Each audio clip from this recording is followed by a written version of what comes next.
E eu estou aqui com meu amigo PEG, Paulo Eduardo Gomes, vereador pelo PSOL de Niterói. PEG, está contigo a palavra, meu amigo.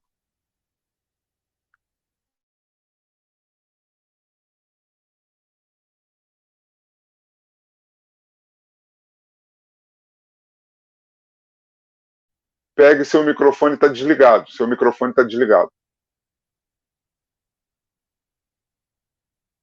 Oi, PEG, seu microfone está desligado. PEG, seu microfone está desligado. Opa, Agora foi, vai lá. Pronto, agora estamos te ouvindo. bom, repetindo, queria mandar um abraço à Dani, eu não vejo mesmo que virtualmente já há algum tempo, mandar um beijo, um abraço para ela, para a Renata e para você, Boris. Não sei quem foram os companheiros que participaram do Buraco do Lume hoje, porque esse mundo virtual põe na cabeça da gente a ideia de que a gente pode participar de várias reuniões ao mesmo tempo.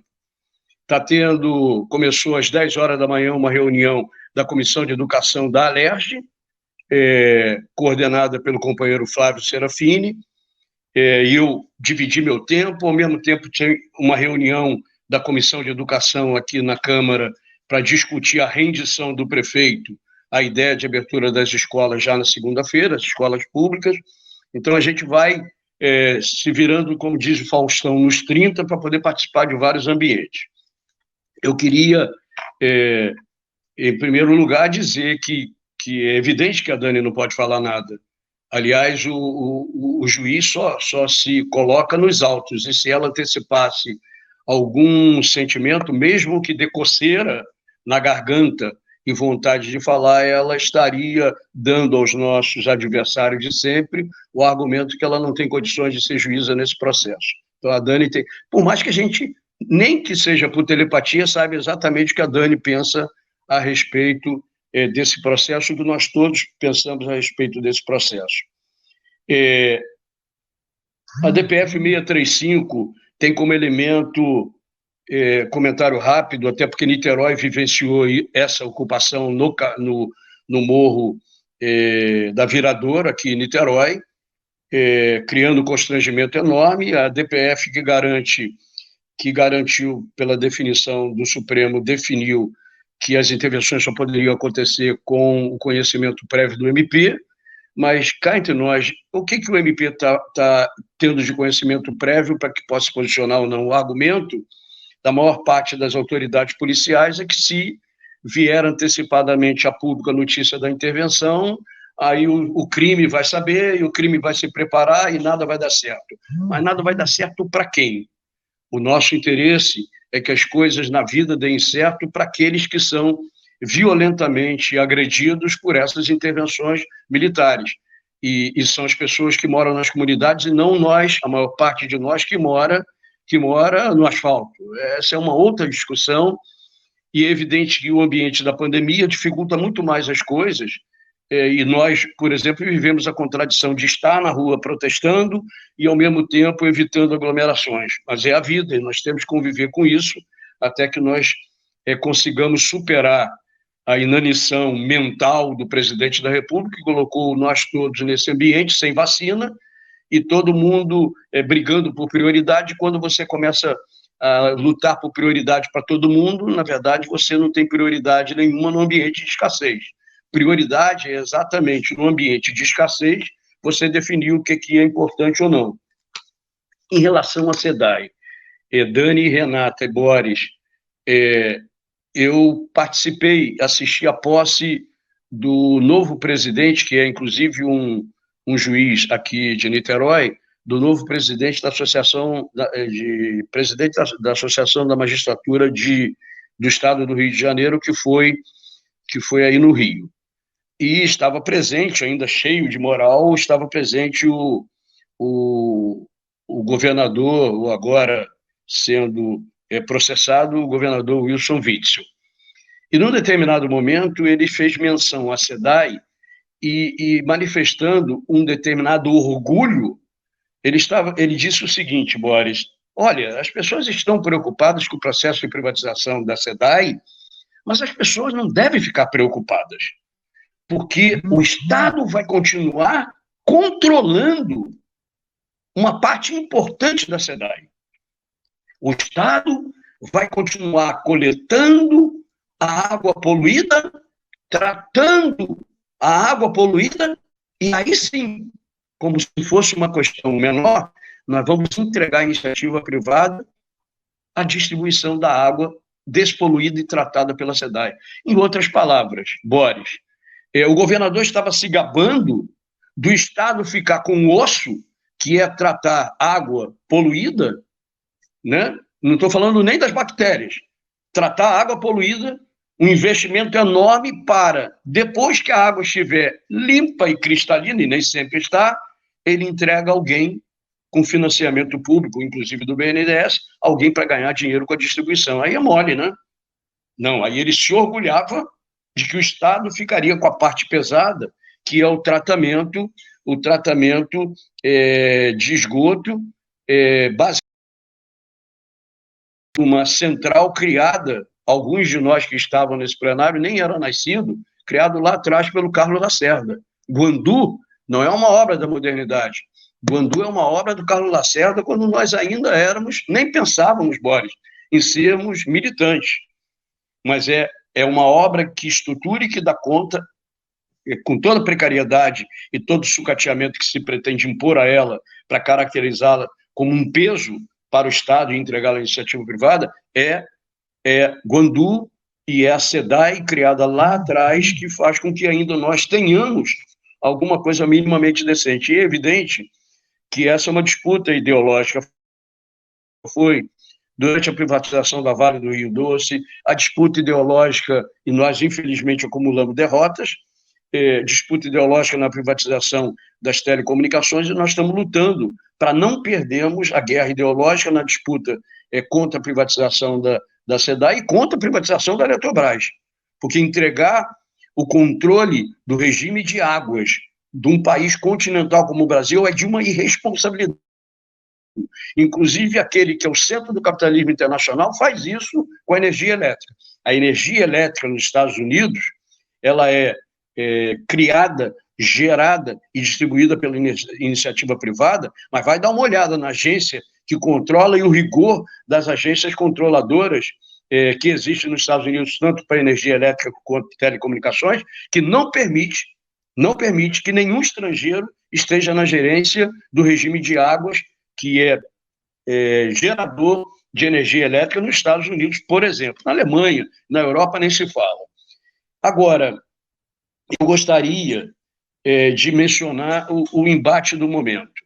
Eu participei até ainda há pouco, Boris, Renata e Dani, que já saíram da sala, mas podem estar ouvindo em outro ambiente. Eu participei até ainda há pouco acompanhando a audiência pelo Face, a audiência pública da Comissão de Educação. Estava lá presente, além do Flávio, que é presidente da comissão, estava a deputada Marta Rocha, tinha outros deputados, tinha representantes do Conselho Estadual de Educação, um deles, Marcelo Mocazel, que é representante do Conselho Estadual de Educação da Iniciativa Privada, diretor do Maia Vinagre, um conceituado colégio educandário de Niterói, privado, mas conceituado educandário de Niterói, com todas as homenagens à sua avó, que já não está mais entre nós, com a presença da Dulce Galindo, representando o secretário Conte Bittencourt, e com a presença do nosso companheiro Paulo Pinheiro, que além de vereador no Rio de Janeiro, é médico e pediatra. E o Paulo Pinheiro fez uma colocação interessante, que para mim ela é muito pertinente, que me causa muita estranheza ao longo do tempo. A dita colocação da Sociedade Brasileira de Pediatria, que defende, para o bem da saúde das crianças, a volta às aulas presenciais. E o Paulo Pinheiro Boris estava dizendo que era inadmissível que uma sociedade, no caso a Sociedade Brasileira de Pediatria, literalmente rachada em apoio ou contrária à volta às aulas para as crianças e para o corpo docente, uma sociedade rachada, sob o ponto de vista conceitual e intelectual, sobre a conveniência ou não das voltas presenciais, esteja se manifestando favoravelmente à volta às aulas. E é algo que está nos incomodando em Niterói também. Ainda no governo anterior de Niterói, na prefeitura coordenada pelo Rodrigo Neves, agora coordenada pelo Axel Grael, a Fundação Municipal de Educação tinha manifestado às direções das escolas públicas que ela faria uma consulta sobre as condições, ainda no ambiente lá atrás, no ano de 2020 da pandemia, faria uma consulta às comunidades escolares acerca da conveniência ou não e da segurança da volta às aulas. Foi solicitado ao conjunto de direções das escolas públicas da rede pública de Niterói pareceres sobre o que deveria ser feito para que no ambiente pandêmico se pudesse ter um mínimo de segurança no caso da volta às aulas presenciais. E aí houve um compromisso da gestão anterior de que qualquer retorno de aula presencial em qualquer escola estaria condicionado à satisfação daquele plano local que cada direção escolar encaminhou ao governo para ser realizado, de obras, melhorias, coisas que possibilitasse uma estrutura melhor de enfrentamento à pandemia no ambiente escolar, com segurança para funcionários, professores e para a própria comunidade de alunos. E o estranho, Boris, é que, sem que tenha havido nenhuma reunião, sem que tenha havido, para a maior parte das escolas, um apadecimento em melhorias estruturais da escola, as escolas públicas de Niterói receberam orientação, algumas delas, que abrirão na próxima segunda-feira, sem que sequer a Câmara tenha tido qualquer ambiente de diálogo. Isso é extremamente complicado. Eu acho, sabe, Boris e companheiros do Lume Virtual, nós não estaríamos discutindo absolutamente nada disso se nós não tivéssemos escassez de vacina. Niterói, por exemplo, que é a nossa cidade, está entre as cidades do Brasil que tem os melhores, operacionalmente falando, os melhores planos de imunização. Nós, na última imunização de vacina para gripe H1N1, o município teve a capacidade de vacinar uma boa parte da sua população em pouco tempo. Então, a experiência decorrente da implantação lá atrás, várias décadas atrás, desde 94, do Programa Médico de Família, deu uma capilaridade para o Sistema Público de Saúde de Niterói, ampliando a sua capacidade por território de vacinar com eficiência e eficácia. Mas isso no ambiente em que você tem vacina. Quando você tem escassez de vacina, e você precisa ficar discutindo o que é prioritário, se o prioritário é o rodoviário que transporta pessoas em latas de sardinha, como a gente tem várias imagens, não só do BRT na capital, mas também aqui em Niterói, em vários momentos do rush, você tem ônibus lotados de pessoas, num ambiente de fácil propagação do vírus, mas essas discussões, elas não existiriam se nós tivéssemos vacina para todo mundo. Então, os professores, vários deles que têm se manifestado, vários deles têm dito que se houvesse vacinação para o conjunto dos professores, para protegê-los, e a comunidade escolar, não são só professores e diretores, são os funcionários administrativos que são a retaguarda, desde a portaria da escola até a cozinheira que distribui merenda, etc. Se houvesse uma retaguarda de proteção à saúde dessas pessoas, na sua relação com crianças que vão e voltam das comunidades, e cá entre nós, a escola pública precisa ter um olhar diferenciado da escola particular, porque a escola pública é a escola da pobreza, é a escola que atende à pobreza, e a pobreza vem de comunidades onde as condições de isolamento social são muito mais dificultadas. Comunidades que você tem casas, uma do lado da outra, uma em cima da outra, onde o distanciamento social, por mais que você proponha, por mais que você consiga didática e pedagogicamente convencer as pessoas da importância do uso da máscara e do isolamento social, tem pessoas que não conseguem comprar feijão com arroz. E eu fico imaginando que as pessoas que já não conseguem ter distanciamento social para proteger sua própria saúde e que às vezes não têm orçamento doméstico para comprar máscara, uma máscara, etc., por dia, ou às vezes mais de uma máscara descartável por dia, imaginar que essas pessoas possam adotar com tranquilidade as condições e as condições de proteção indispensáveis ao enfrentamento da pandemia, e aí eu autorizo essas crianças a virem para a escola, e voltando da escola, locomovendo pela cidade em transporte coletivo abarrotado de gente, nós estamos facilitando a vida do Covid. Então, por mais que nós saibamos o significado, sabe, Boris, eu teve um dia desse que eu fui ajudar o meu filho, meu filho precisava ir ao Rio para uma atividade profissional, e a mãe estava de plantão, eu fui para ficar com um dos meus netos, e assisti o comportamento dele, que tem 9 anos, numa aula online. Nós sabemos que não é a mesma coisa. O olho da criança brilha quando ele vê o rosto da tia, que eles chamam de tia e tio, vê o rosto do professor. Brilha quando vê o rosto do coleguinha.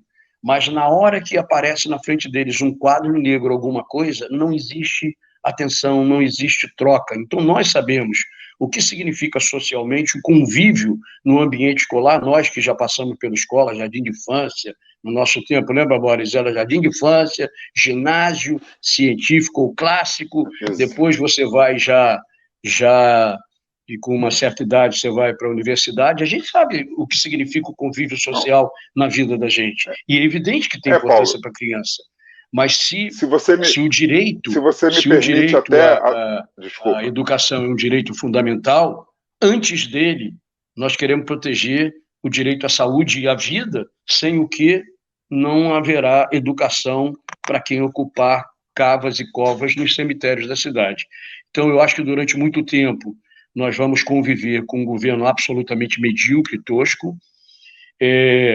Tenho um certo constrangimento de assistir, no caso do estado do Rio de Janeiro, Boris, a presença do secretário Conte Bittencourt, ex-deputado estadual, presidente da Comissão de Educação da LERJ, ter definido o seu parecer contrário à volta às aulas e ter o constrangimento de ser atropelado pelo governador bolsonarista, bajulador do governo federal, e ter se calado diante da volta às aulas.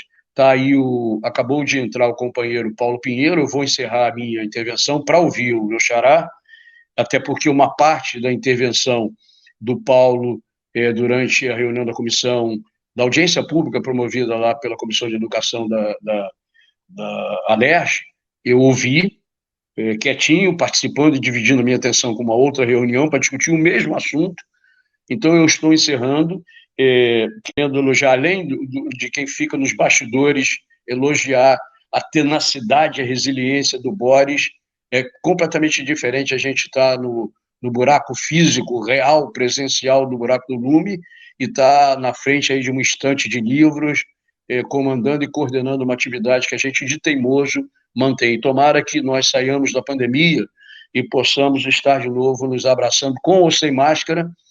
Eu tomei, Paulo Pinheiro e Boris, já tomei a minha segunda dose, significa que mais 14 dias, teoricamente, mesmo continuando com máscara, eu estarei protegido, mas para além da proteção individual de cada um de nós temos que pensar comunitariamente e proteger aqueles que não têm, e tendo como exemplo um presidente da República absolutamente tosco, aqueles que não têm a consciência crítica como nós, de que nós devemos, além de cuidar da nossa saúde, cuidar da saúde do próximo. É papel nosso, é papel especial do nosso partido. Estar ao lado daqueles que mais precisam e que precisam da nossa informação, precisam da nossa conduta concreta no ambiente da institucionalidade e na rua, a nossa conduta absolutamente pedagógica e didática em defesa da saúde, em defesa da educação, sim, das nossas crianças, mas em defesa da saúde e da vida das pessoas. Um abraço, Boris. Eu agora fico aqui acompanhando a intervenção do meu xará Paulo Pinheiro. Um abraço para